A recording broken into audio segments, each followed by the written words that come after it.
You know exactly what you want. You've known for years. And yet, nothing moves.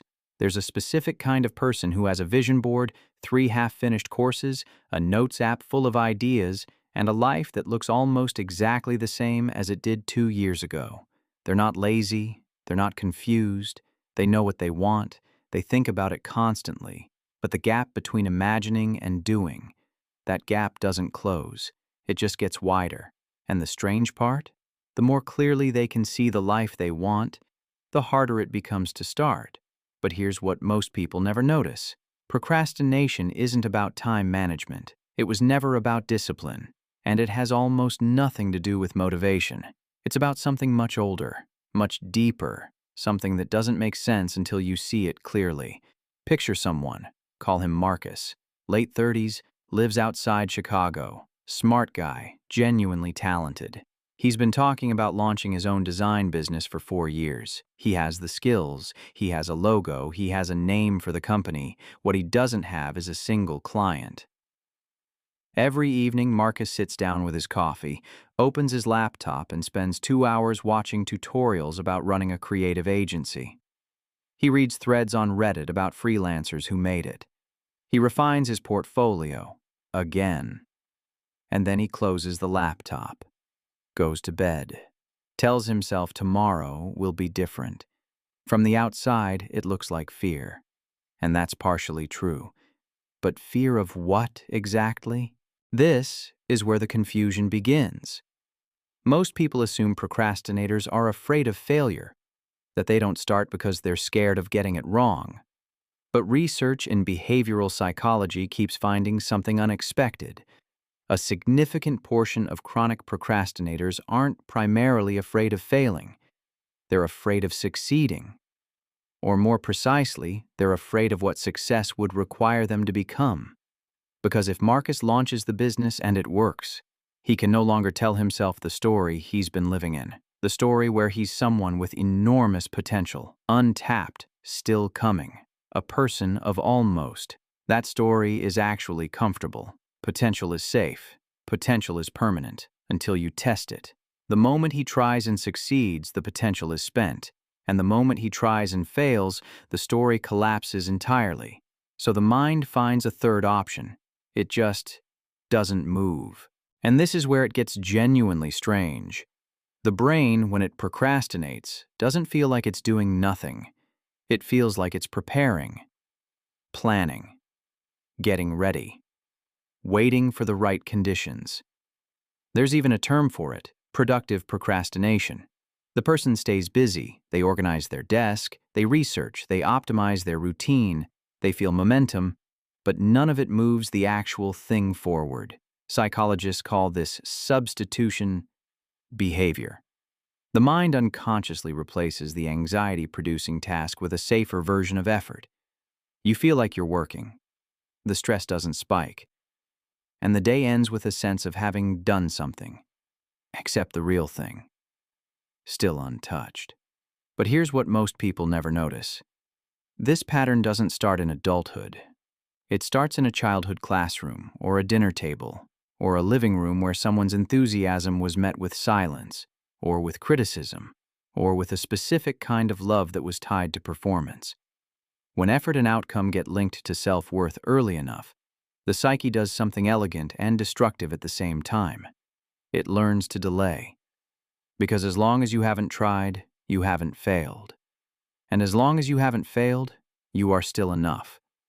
The procrastination isn't the problem. It's the solution the nervous system invented. Think about Sarah. Mid-20s, she grew up in a family where grades were everything. Not because her parents were cruel, they weren't. They were loving. But the love had a texture. It felt more warm, more present, more safe when she performed well. Sarah is now 27. She wants to write. She has notebooks full of ideas. She's incredibly talented. She hasn't finished a single piece because somewhere inside the architecture of her psychology, finishing means being judged. And being judged means her worth is at stake. Not the work's worth, hers. So she stays in the middle, always starting, never arriving. And the notebooks stay full. It doesn't look dramatic, but it changes everything. Because people like Marcus and Sarah aren't struggling with laziness. They're caught in a loop where the size of their dream is actually working against them. Here's the mechanism. The bigger the vision, the higher the psychological stakes. The higher the stakes, the more the nervous system perceives risk. The more risk is perceived, the louder the avoidance signal becomes. This is why the person with the most ambitious goals is often the one who makes the least progress. The dream itself becomes the obstacle. And then, there's identity. One of the most underexplored dynamics in procrastination psychology is the role of identity protection. Humans don't just want to succeed at things, they want to remain the person they understand themselves to be. And sometimes, achievement threatens that. Consider the person who is identified as the one with potential for so long that having potential is their personality. Their relationships are built around it. Their self-perception depends on it. People around them are waiting for them to finally do it. If they do it, and it changes their life, who are they after that? The people around them might feel left behind. The dynamic shifts. The identity dissolves. So the subconscious puts on the brakes, not out of laziness, out of loyalty to a version of themselves that feels familiar and safe. But here's what most people never notice. The procrastination loop feeds itself. Every day that passes without action, the perceived weight of starting grows heavier.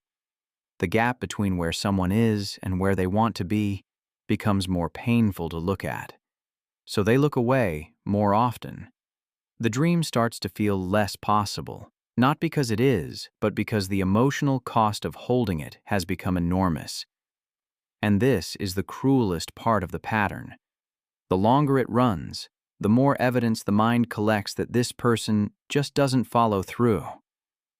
That story becomes identity. And identity, as any behavioral psychologist will tell you, is the most powerful driver of future behavior. You don't procrastinate because you're the kind of person who procrastinates. You become the kind of person who procrastinates because you've procrastinated long enough for it to feel true. Slow down here. Let the next part breathe. There's a particular moment that many people in this pattern describe. It usually comes late at night. The house is quiet. The to-do list is the same as it was 6 months ago, and there's this feeling, not quite sadness, not quite panic, something in between, a recognition that the life they want isn't getting closer, and that somehow they are the thing standing between where they are and where they've always imagined being. Not the circumstances, not the timing, not the lack of resources, something internal, something that keeps choosing the loop. That moment is uncomfortable, but it's also important because it's the first time the question stops being, "What do I need to do?" and becomes something quieter.